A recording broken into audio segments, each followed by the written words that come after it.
All right, welcome everyone. This is Jake Puhl, the CEO of the Dentist Entrepreneur Organization, and welcome to DO's Growth Secrets podcast. Today, I have a very special guest, and I'm excited to kind of bring into the limelight here in dentistry, who's been working, gosh, I don't know if it's behind the scenes, but definitely inside of dentistry for a few years here, and has a lot of interesting experience when it comes to patient experience and growing one of the premier dental groups really in all the US. So Andy Grover with 10 Dental. So Andy, how are you doing? And maybe you can give the audience a little bit about your background. Sure. Thanks, Jake.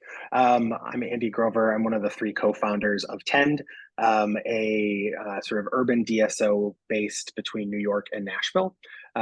We started in 2018, we started sort of ideation 2017, 2018. We launched in 2019, 6 months before the pandemic, and then have grown from October of 2019 until now.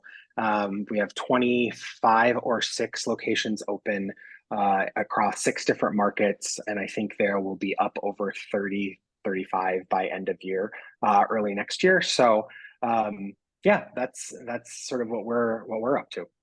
Yeah, so 10 is very unique. I would love to hear a little bit about, for those that don't have never experienced 10. I think anyone in the kind of Northeast, especially New York City, Yeah, knows this group very well. I think you guys are very innovative, but would love to hear kind of yeah. how do you think about your group there? Sure. Thanks, Jake. So when we were thinking about Tend and when we were kind of figuring out where there might be a hole in the marketplace, I think it kind of came down, well, it came down to really 2 areas. One, from a coverage standpoint, right? 40% of the, I don't know what we're at now for dental spend in America, 260, 280, I don't know where we are, $1 billion. 40% of that happens in the top 10 MSAs. And so in the same way that probably 40% of the people live in the top 10 MSAs. Like it's not and MSA is metropolitan statistical area. So think kind of city Cities, just big. geographies. Yeah. Yeah, big cities. So top 10 biggest cities. And most of slash all of DSOs, really, I won't say all, but vast majority have been focused on suburban, exurban, even rural, either through roll up or some combination of roll up and de novo. So the kind of core business was, hey, what if we became the DSO that really figured out the urban business, right? So like you staff it differently. You have different kinds of customers. Everybody needs sort of um, the same kind of work done frequently, but they're less likely to have children. They're less likely to have more than 2, especially in New York. They tend to be wealthier. They tend to be more well educated. They tend to be more they're familiar with kind of premium brands. And so we thought, okay, well, that's interesting. Just from there seems to be a gap in the market here. The DSOs, I think wisely, having the scars to speak to this, we're really focused on kind of greenfield development. It's much easier. You can put up a pad, throw up an office, build it as big or as small as you want. You're staffing it relatively easily, especially post COVID. I think everybody is dealing with crazy staffing issues now. And so they went kind of along their merry way. And if you think about kind of growth in America over the last 5 decades, it's really like, even take away kind of the last 20 years of we'll call the re-urbanization of the kind of downtown cores, all the condos in downtown LA and New York and Austin, like stuff like that. But in general, we've moved further and further out, suburban, exurban, and so they kind of went where the people were and were going, and totally smart. But in the last 20 years, there's been a real reurbanization, and we sort of thought this was an opportunity. So that was one piece of it, and then the other piece of it was, this feels like a wildly fragmented business. Even the biggest DSO still has less than 2,000 locations. I actually don't know the exact number, but I think it's less than 2,000.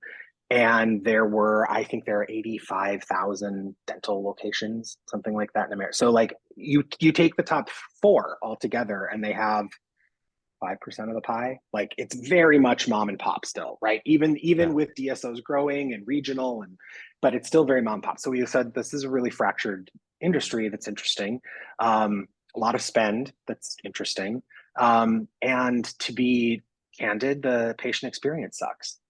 Like, we use as a euphemism, as a culture, it's like going to the dentist as something bad. Like, what was that like? Oh God, it was like going to the dentist. We know that means bad, Right. right? So when your bar is that low, you have nothing kind of but upside there.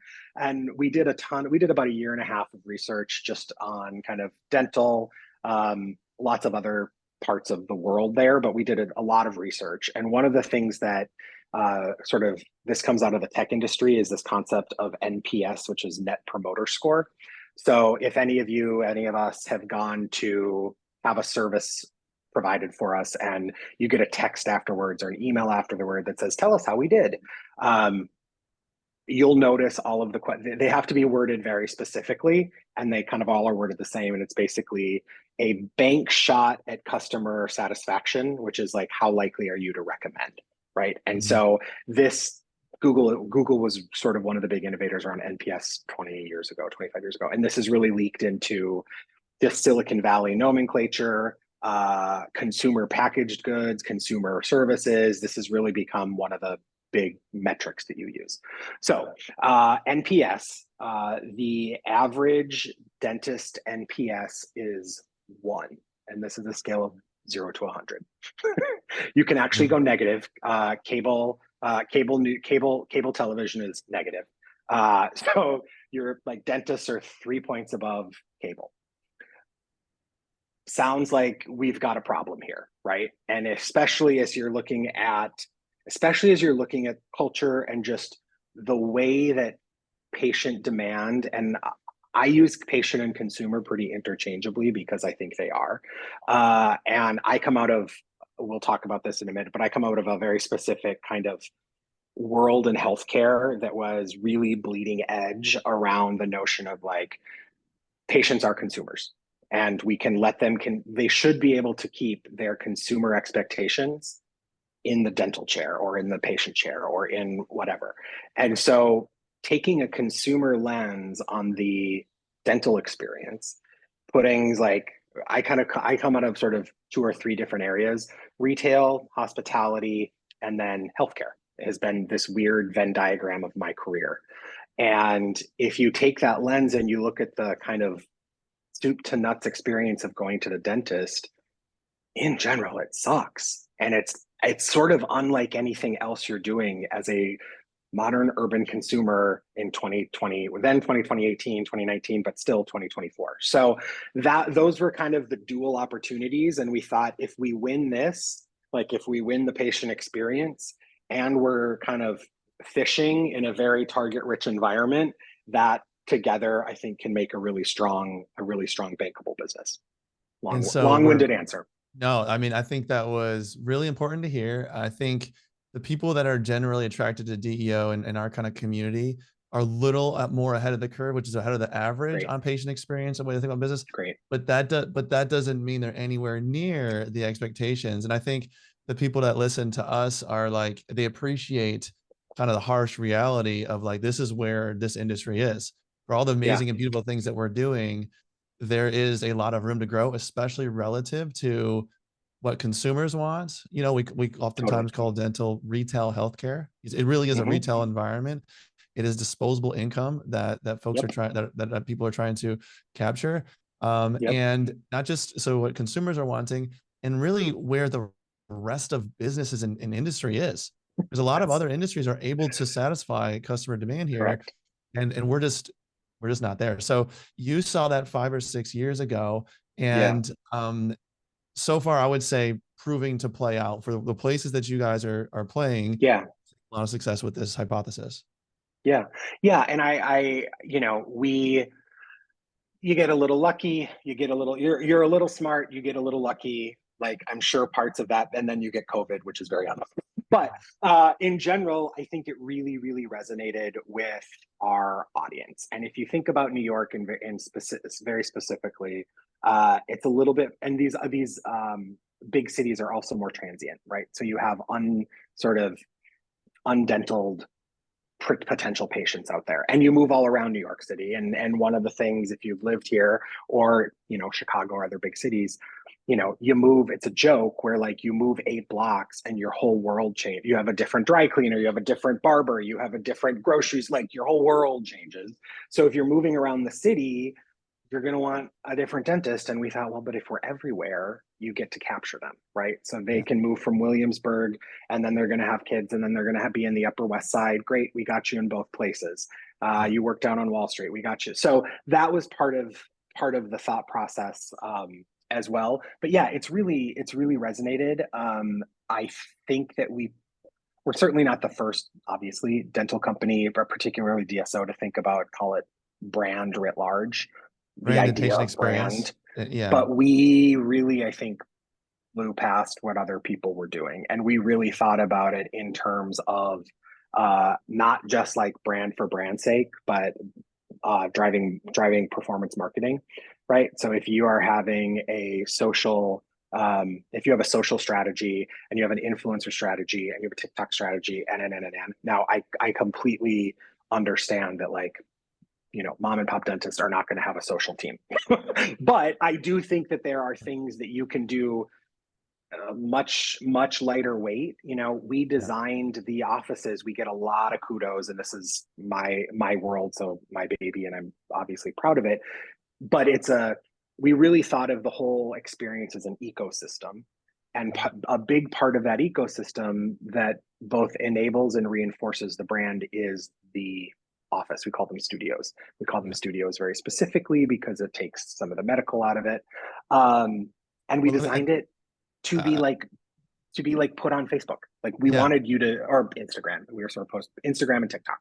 I Yeah. love that. And before we get to, I want to go through the exact patient Yeah. experience and how you're thinking Sure. about it, because this is where it gets to mad scientist level, and you're one of the Yeah. most qualified and probably put the most thought towards this of anyone in the world. Truly, I really mean that. Wow. So, in order for people to understand that, I would love to hear a little bit about what got here, your background before you decided to Yeah. tackle dental.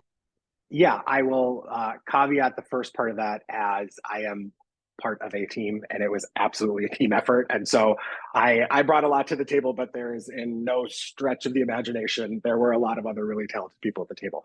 But my kind of path specifically, I really grew up in real estate. Like it's real estate has always been, my parents tell stories about me being 8 and 9 and going through like the open house ads and dragging my poor parents who have moved 3 times in 50 years of marriage to open houses and having opinions on value of real estate at 9.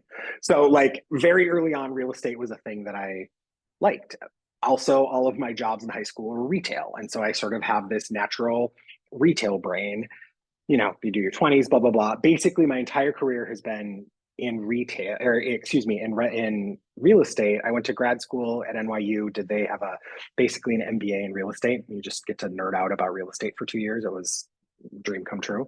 And after that, kind of launched me on this commercial slash retail path that really was not healthcare. My first gig was Chevron, which sounds really lame, and it was kind of very highly corporate. But man, are they good at the retail game? They know retail. It was like PhD in retail and site selection, and so it was a great couple of years. I found my way to a company called One Medical. Which is based in Seattle, or excuse me, based. They were bought by Amazon, so now it's based in Seattle, but was originally based in San Francisco. Founded by a guy named Dr. Tom Lee, who is sort of in the mad scientist way, this wild combination of MD, MBA, burner, like goes to Burning Man, and so has this very like great brain, like really fun, amazing brain. And I started at One Medical. I was their first, like, call it traditional real estate hire. Other people there was a very, very small team. There was a construction guy and a woman who hired me had some real estate experience, but I was like kind of hardcore leasing real estate. And I hit there, they had about 25 locations across maybe 4 or 5, basically the size 10 is now. I started there. They had just pulled in some funding round and they wanted to grow. And so I was going to do their real estate. And it was like, okay, well, this weird thing, healthcare. There was a part of my path that I was going to be a doctor. So this also made a lot of sense where like I wanted to be a doctor at one point. and this felt great. And the real is I got to sort of sit at the knee, so to speak, of Tom Lee, who was a real innovator in patient experience and consumer experience starting in about 2007, 2008. So he was like way ahead of the curve. So now it's not that weird that you get to email your doctor. In 2007 and 8, when he was asking the question, why the heck can't we email our doctors? And like, that was like blue sky thinking. By the time I got there in 2012, 2013, 14, something like that, um, he he had a few years. It was still totally novel. I would explain this to landlords, and they would just be like, "Wow, that's really cool." Now, 12 years later, it's sort of table stakes. But I also then got to really learn about patient experience and to really learn about the ways in which space design can help and influence a patient experience. And dental's different, and we'll get back to that. But if you think about primary care at its boiled down core is two people having a conversation, one of whom knows a lot about bodies and one of whom has a body. And you're going to talk about it. That is like, right? You other types of healthcare like are much more invasive, and oncology is a different thing. And but primary care, you are having a conversation about your body. And we have, at that time, think of like kind of probably the primary care experience. Maybe you still have, but definitely like when you were kids and a medical assistant would come out and weigh you. And then you tell your story 3 times. You're with the doctor for 5 minutes. They slap your knee, they move on to the next thing. And Tom really was like, this sucks. Like this, we can do better than this. Let's think about this from a consumer lens. And so that influenced the entire company. And so he basically rewrote and picked apart what the primary care experience, got rid of medical assistants. So at One Medical, the doctor comes and gets you and takes you back. And you might think, oh, isn't that nice? Like, that's nice. The doctor comes and gets me. What it really means is your appointment starts right away. And so you can sort of get the wiggles out, I call them, like the silly small talk we all do with the doctor. That's like, oh yeah, what were you doing last week? Hey, how about the game? How are the kids? Like whatever it is you're doing to get the wiggles out, then when you get into the room, you can start to have a more thoughtful, rich, efficacious conversation faster. And so this 20-minute appointment, and they also do 20 and 40-minute appointments, which was a really big innovation. Essentially, you can provide better care. And so your doctors are happy because they get to practice medicine like they thought they were going to in medical school. And your patients are happy because they're getting to sort of talk and tell about their story, right? And so how do we in primary care create an environment, and you can go as big as you want on that word environment, to booking, to payment, to app, to website. How do we create this environment, this ecosystem that this patient is going to live in, that boils itself down to a really good conversation with somebody who has a body and somebody who knows a bunch about bodies? And so when you start to pick that all apart in every single place, and we did, what are the emotions that the patients are feeling right there? What are the operational needs of the office? Like, how do we turn these rooms? Okay, it gets complicated really fast, and it's really fun. Like, to me, it's like kind of 5-dimensional chess.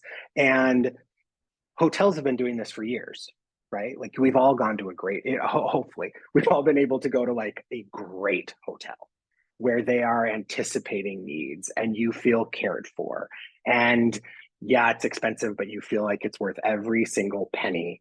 And wow, right? Like that's why can't healthcare that be the North Star in healthcare instead of, and Motel 6 has a place in the world, but like if that's your bar, it's a pretty low bar. So long story long, I got to learn all of that with this real estate background, eventually sort of took over design and construction and real estate into this thing called development.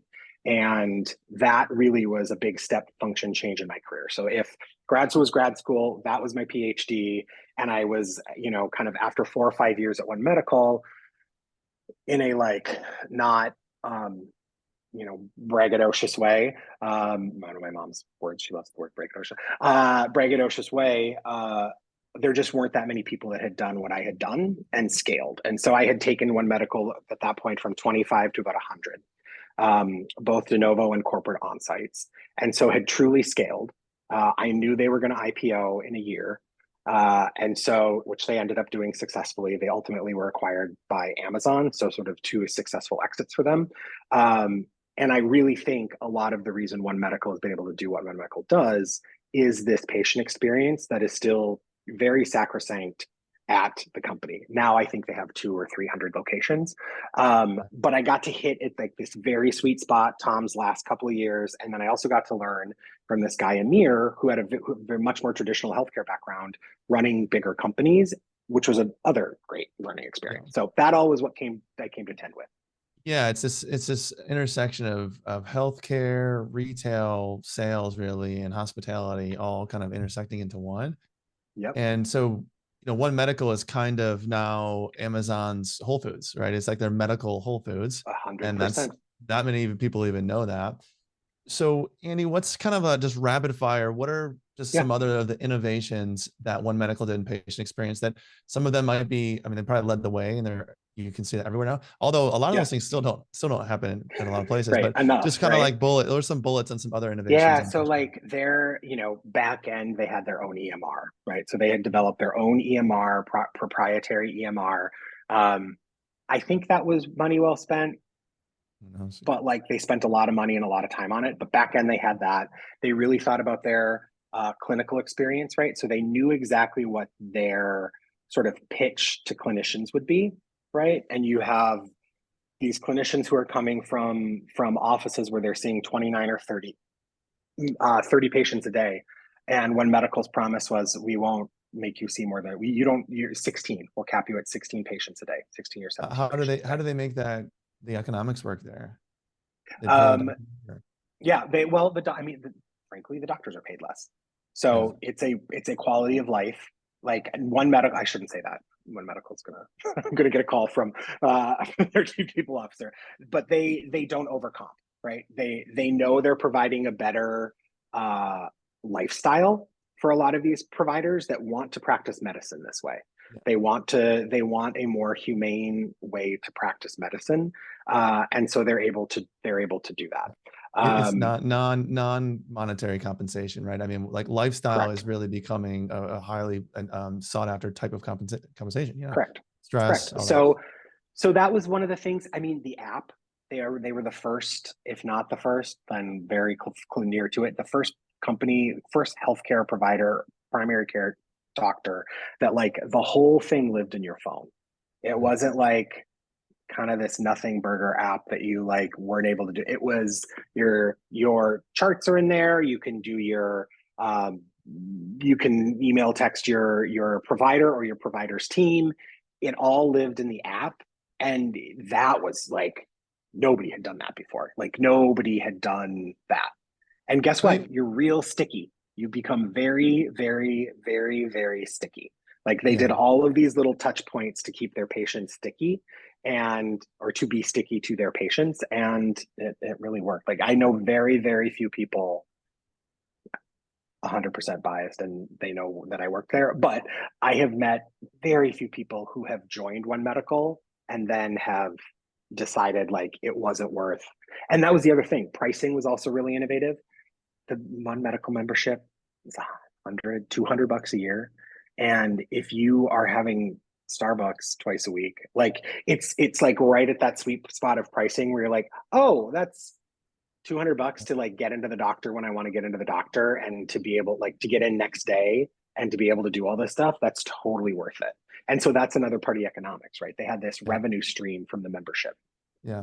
Yeah, even though it's like I said, it seems like it's table stakes. What percentage of people are actually using an app in any kind of primary care medicine? Still not happening a lot, right? It just shows the kind of blue ocean that's still out there. And then so let's take this to dentistry now, because I think it's super interesting.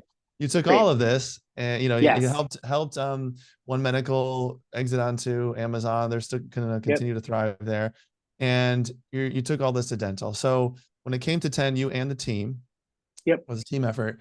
You guys analyzed the patient experience. You literally took it from every single step from like pulling into the parking lot, from the walk to the parking lot to the door, how they open the door, they open up, how bright is it? I'm imagining every Yes, single, over a yes, year and a half, yes, you analyze this, yes, right? yes, yes. And you probably ask yourself a whole bunch of why in the world is it like this questions, right? Yeah, yeah, So what did that lead to? Like maybe give us what does a 10 patient experience look like sure. as far as Yeah, you know?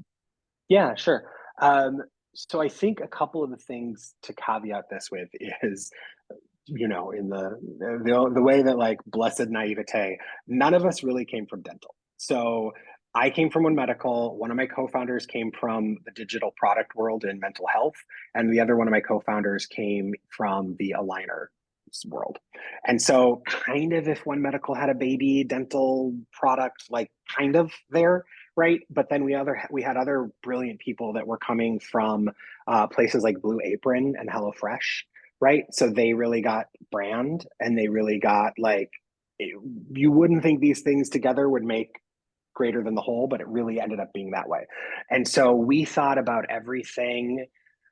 So I always really design from like the five senses, right? And I try, and because I wasn't a dentist, um, we obviously had dentists around the table as well, but I have been a patient for 40 years, and that I know very well and can tell you what it's like to be a patient. But uh, I had a particular patient experience. I got super lucky and had good teeth. My parents did. We had fluoride in the water. My parents made me brush my teeth. And so going to the dentist until I was about 35 years old, when I got my first cavity, it was literally just gold star. Like, good job, keep it up. So I loved going to the dentist. My teeth felt clean. It was great. I know a lot of people don't have that experience, and some people have a much worse experience. So I try and get into like the emotional space of what is the sort of range of possibilities for emotions in going to the dentist. And this is directly from primary care. And in primary care, it really is, we thought about this a lot.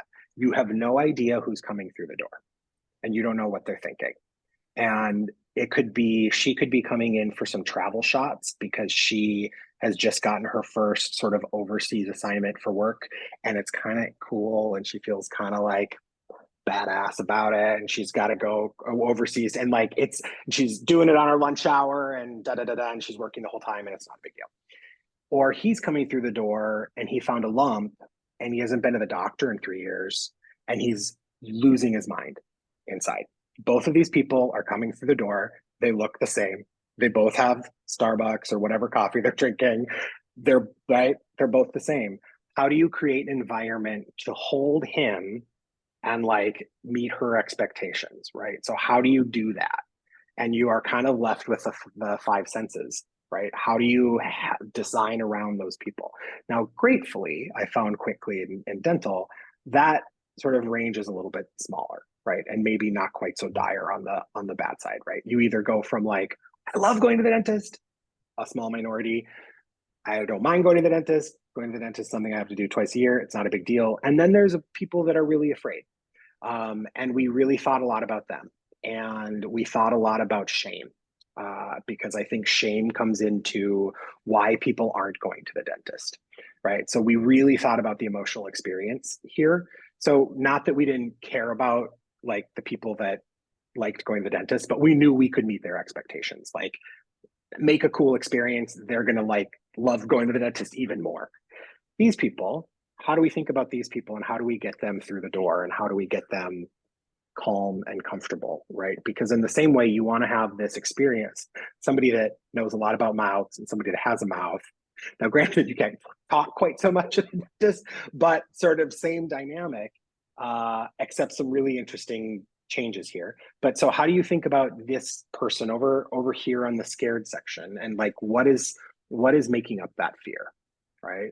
And we ended up realizing that it was a lot of shame, a lot of judgment, right? And a lot of times, like, you can get kind of emotional. Like, a lot of times people have shame and judgment around their oral health care for things they had nothing to do with it, right? How much money their parents had growing up, where they grew up, right? Like, a lot of things that they have no that they have nothing around, like they can't affect effect, but it's causing them I mean, shame as their an older person. bone structure, just how their bone, Yeah, how they're right. born. Yeah, what's There's your nothing wrong. DNA, right? Yeah. Like I Yeah. got lucky, somebody else doesn't, right? So there's a million things that affect kind of your mouth, and then how you feel about your mouth and how you feel about yourself. And God forbid, though happens more frequently than I'm sure any of us would admit, there's some really not great dentists out there that have scarred people in a really bad way.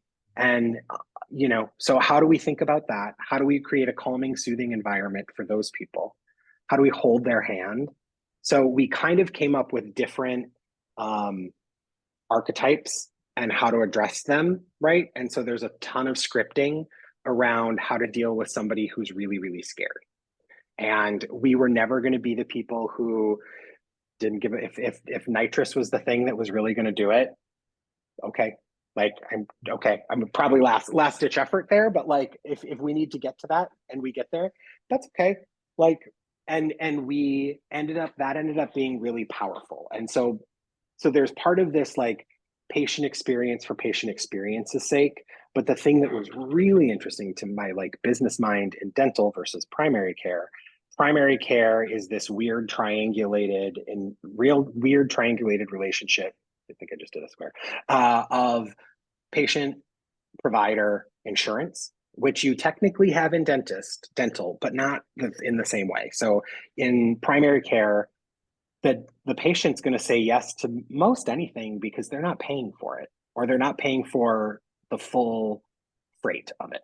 We're paying for more of it than we used to, but you're still not paying the full freight. So a test, well, sure. You want to send me you want to send me to the x-ray? Okay.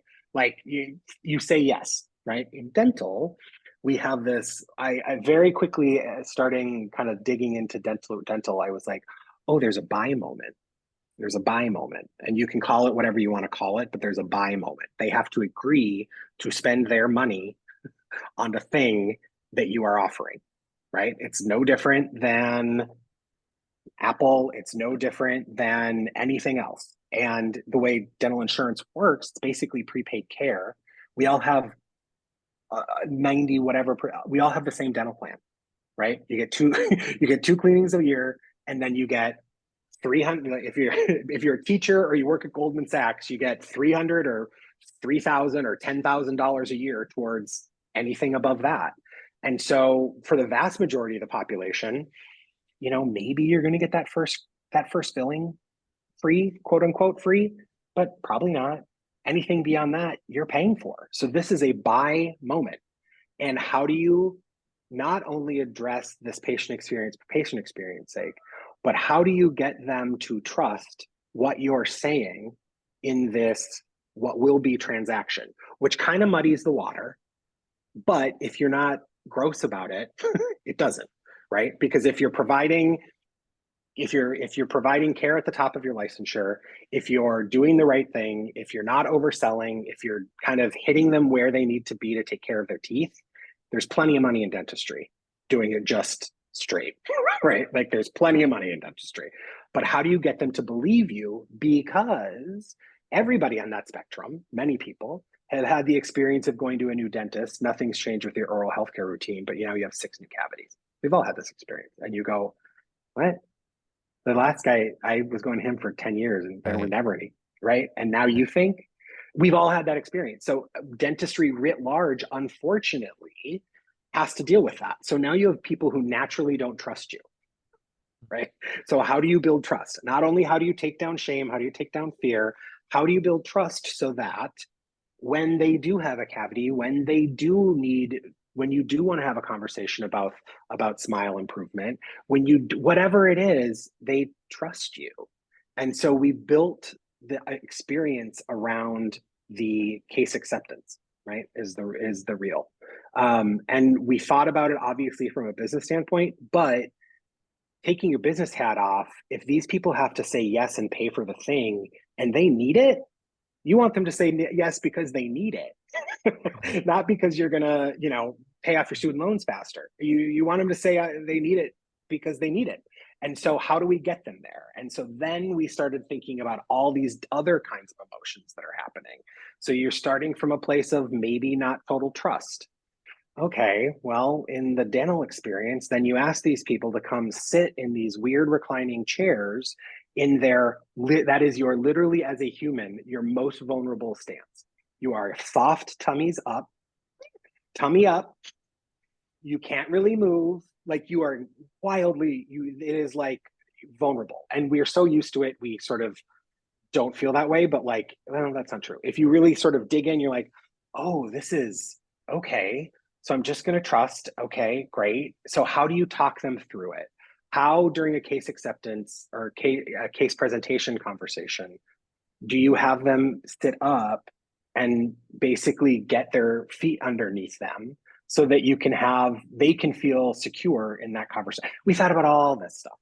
We thought about the scent. We have a custom scent to tend. Like worked with a perfumier that created a scent that is calming. We did new uniforms. We created new different uniforms, right? We wanted it to feel branded. We wanted it to feel cool and fresh.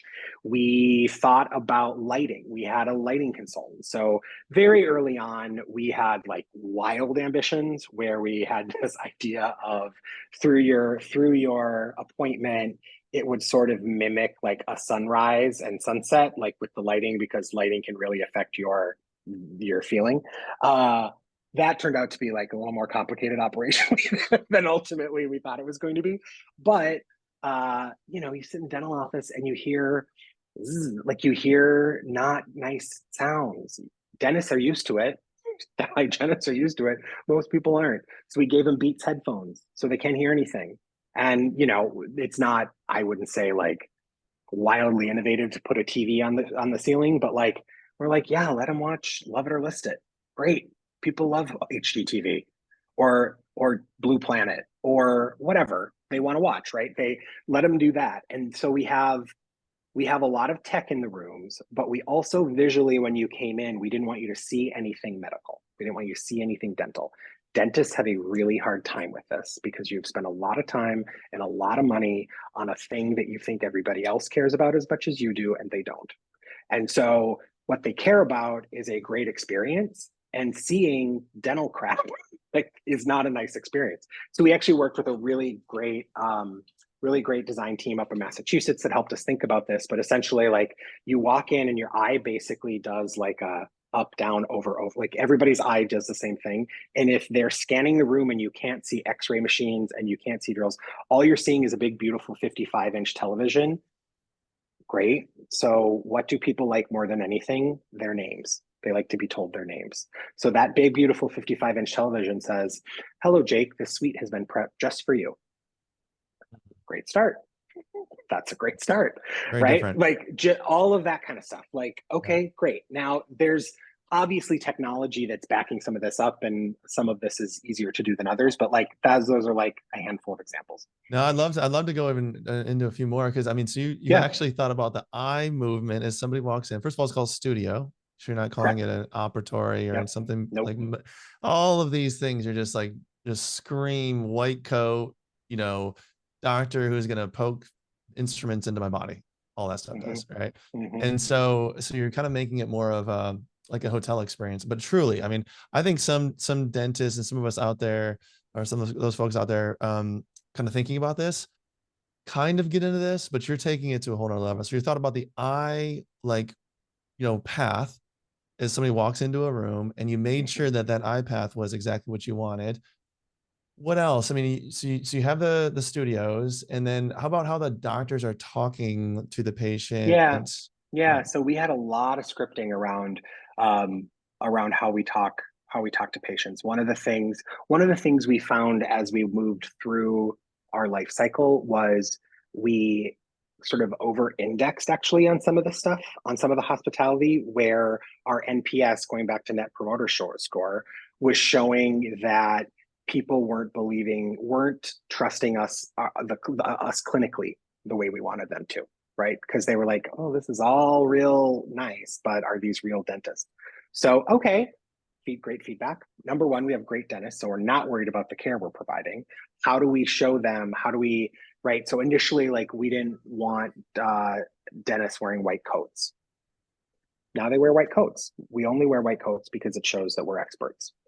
Isn't Some that dentists don't fascinating? like. I It's love how you use fascinating. I love how you use the data on that. So take back the white coat thing because Yeah, there's some yeah, element that people yeah. We're like, want great, to know. but you know what? We're not going to do hideous white coats. We're going to get the chicest white coats Right. that we can Right. find, and then we're going to have them tailored so that our dentists look great. The other thing that's kind of coming up here is But you are constantly tweaking and you're measuring the yeah, NPS score. So you 100%. yeah, so you're Constant just with kind of constant patient feedback.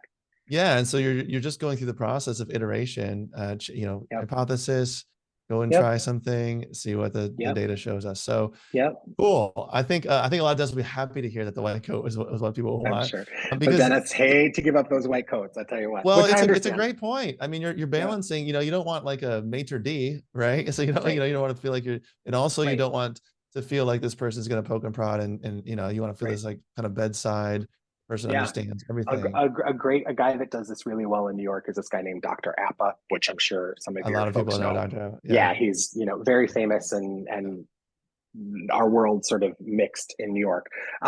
He does the white coat thing brilliantly. He wears a white bomber jacket, Ah, right? So yeah, like it's still a white coat, but it's a yeah, cool white coat, right? yeah, Like that's the way you need to think about some of that stuff. So yeah, yeah, white yeah. coats an example. Another thing is sort of this hits both efficacy and reinforcement of clinical prowess, which is we take everybody's blood pressure when you come in, and it's weird the first time, but then they explain to you why they're doing that, and then they were able to talk a little bit about like the mouth gut, like the mouth body relationship, right? Where it's a learning moment, and so people are also then end up being like, oh, okay, great, yeah, check my blood pressure, and Yeah. surprise, we have found high blood pressure for some people who didn't know they had high, like you take yourself from health care kind of in quotes, not medical, right? But you get to go into sort of, yeah, this is part of your healthcare. This is Yeah. just as much a part of your healthcare as your primary care routine. And we are all concerned about your health, not just your mouth.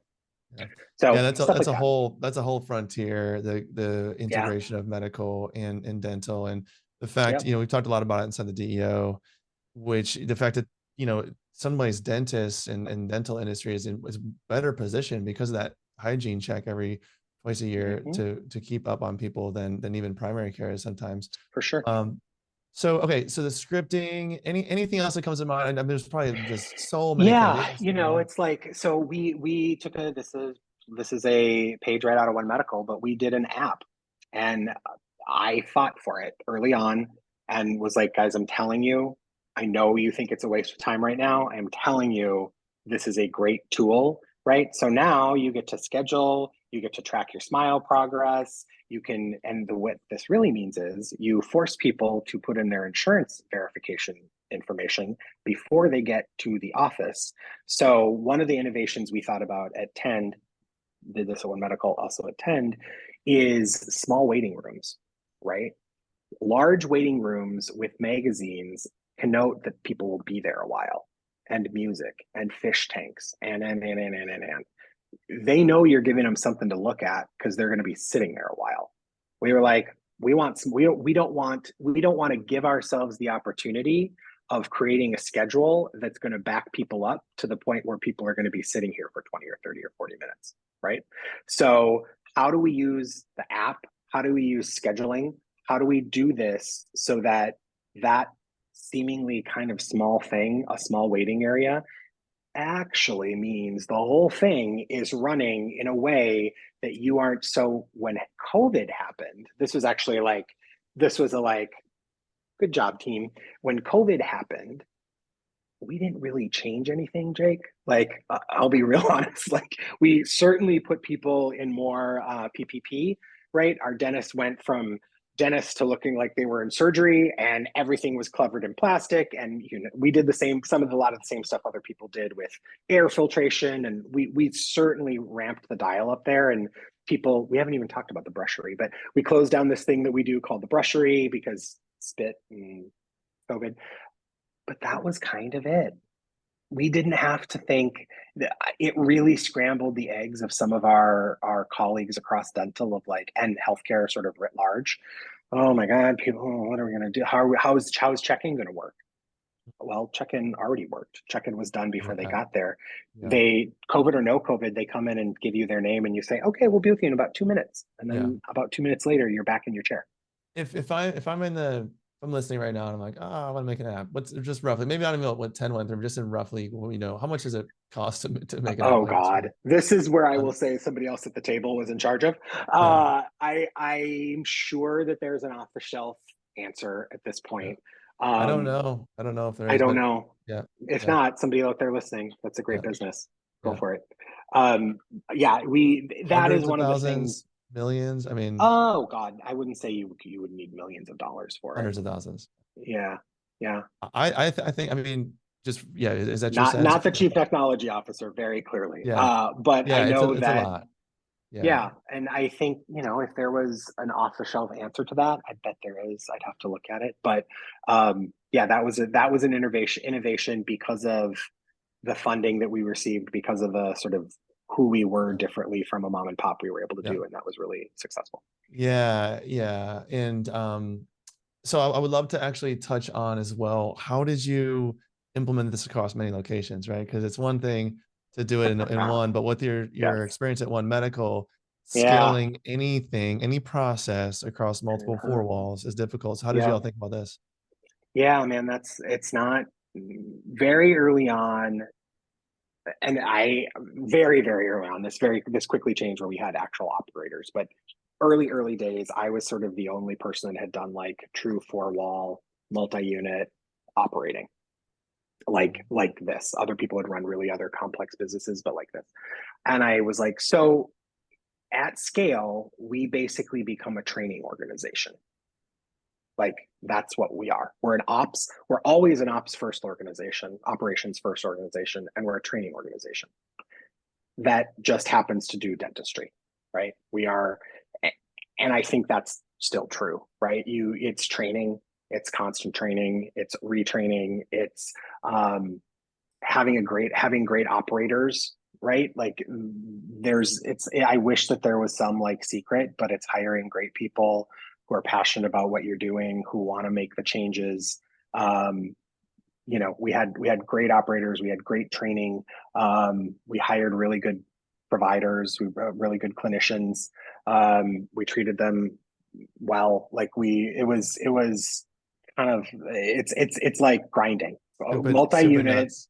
Yeah, Yeah, it's it's very hard. multi-unit, multi-unit, multi-state is just, it's a grind. Yeah. It's a And grind. And we've grinded. anything that you all did that seemed to work well for you as far as the training goes? I mean, just really, this high Hmm. touch pacing experience, obviously using a lot of technology is helping out with that. Hmm. But Hmm. yeah, to duplicate that and create consistency, all quickly becomes your next challenge. Yeah. So, I launched 6 different markets with them while I was there. And yeah, you have this big training like before the market launches, and you have regional directors who are running the office managers and finding the right office manager. And the answer is it is never done. Right. Every office has its own little culture, and then you hire somebody new, and then the culture changes, sometimes for good, sometimes for not so good. Like it is constant. So what ended up happening was, you end up having to bring in a lot of rigor and a lot of kind of metrics, and we got there pretty quickly because we had to. We had and have pretty big ambitions, and so we wanted to get a kind of professionalized kind of training regimen as quickly as we could. And our ops teams are heroic, and they are the ones that they are the business. So Yeah. Nice. Well, I want to just touch on one last thing and then I want to hear what you're up to yeah, these days. So sure. last thing is, I think it's interesting as far as like venture capital. You talked a little bit about, Yeah. Tend is VC backed, which as far as Hmm. we know, there's private equity, which a lot of our listeners are learning a lot about how this works, right? Yep. Private equity is Yep. different than venture. Venture is a lot Yep. of your, Palo Alto kind of San Francisco money that's wanting to make a lot of bets and hoping one of Mm. them skyrockets, right? And I'm Yep. curious how you look at the difference. And Yep. Tend was venture backed. As far as Is. we Yep. know, as far as you were saying, the only venture-backed dental group that we know of. Maybe there's other one of a ones. very small hand. I've heard of maybe one or two more, but Yeah. very, and certainly not to the, we've raised $200 million. Certainly not to the level that Tend has, Yeah. for sure. And so yeah, in your difference between venture and PE, and then what was your experience having venture in dental, which seemed like a whole new thing? Yeah, it's interesting. Venture is my world has been venture for 12 years, and so it's kind of the devil and there's good and bad about everything. I would say early, especially like 12, 15 years ago, venture PE knows how to do bricks and mortar. Not all PE does, but there are PE groups that like know bricks and mortar and have a playbook, and um, they apply that playbook to these businesses, and that's how you run the businesses. Venture, for good and bad, is a lot less structured around that. They've gotten much more structured in the last decade because they've been pouring money into bricks and mortar and realizing that they don't always know what those businesses are, and so they need to learn, and then they have to have opinions on how they're run. So there's more freedom to play. Like you said, venture capital really is about innovation. They're if we want to get like into the finance piece of this, their hold times are often shorter than PE, right? So they're looking to flip their investment often faster than a private equity firm, and so that drives different. That drives different parts of the business. Um, I think it's interesting. Venture is very scared right now about a lot of venture capitalists are very scared of bricks and mortar. It is there have because through these last decade and a half, there now have become VCs that know bricks and mortar, and that's kind of their thing, and they continue to remain excited about it. But a lot of them got burned, and so they're scared of it, and everybody's obsessed with AI and super excited, and that's where all that money is going. But yeah, there's big differences. I think that you get more freedom initially in venture capital. There's more freedom to play. Like Tend wouldn't be what Tend is, I can tell you, if we were PE backed from the Yeah. jump. Like we Yeah. wouldn't have been able to innovate like that, because that isn't the chassis that they build. Yeah, and I think the cool fun takeaway is that your experience was maybe with multiple venture companies and just the people when it comes to brick and mortar, four walls, and even in the industry, a lot of the venture folks are used to softwares that can Yes. scale just like Yes. exponentially without any additional labor. Yeah. And what you learned was that when you have humans and you have four walls, you have real estate, that it's much harder than softwares, and I It's think so some of those much folks scale. kind of have that right Yeah, now. yeah, and granted, like we have great investors and great partners and Yeah, like a great board, but there's a learning experience there if you're used to scaling your SaaS business, um, software as a service. So like yeah, your SaaS business, you put VC money into it, you hire a sales team, a bunch of devs, maybe they live in somewhere other part of the world. You create this thing, and then you sell it, and then you scale it, not at yeah, the touch of a button, but kind of at the touch of a button. And in bricks and mortar, you've got all sorts of people that you have no control over, who do not care what you want to do with your business, and municipalities and contractors, and like yeah, all over the place. Like yeah, and it's expensive, right? Bricks and mortar is expensive. You try to get it as cheap as you can, but it is more like you're sinking a lot of money into bricks yeah, and mortar. Like yeah. it's a different game. It's a So different you game. have you have Is to have you have to have like a strong stomach for it. That's Like right, you have to and have a very strong stomach. I think for anyone listening, it's like you turn on the news and CNBC and all this stuff, and all these businesses are growing and they're skyrocketing. Even some of our DSOs, right, probably have the same experience. You're growing at 10, For 50 sure. million, but what we're doing feels so hard, right? Like this Yeah. feels hard, yet the software just like tripled the revenue in like 3 months. Well, it's because it is harder, and the smartest Correct. kind of financial minds out there in the world and Wall Street, whatever, they either do or are starting to realize that, and they kind of know, like, yeah, this is a different game. It's Yep. not as fast. It's highly impactful, right? You're in healthcare, so you're impacting people's lives, but it's a difficult game. It's very difficult. It's a difficult game, and it's one of the reasons, right? PE, I think, has gotten this for a long time, especially when all of the money was pouring into dentistry. What was that, 5, 10 years ago, right? When there were some really big PE purchases. Um, it's a great business if you're planning to have it for a long time, right? There's a moat. All that difficulty creates a moat Right. that people don't want to learn how to do all this.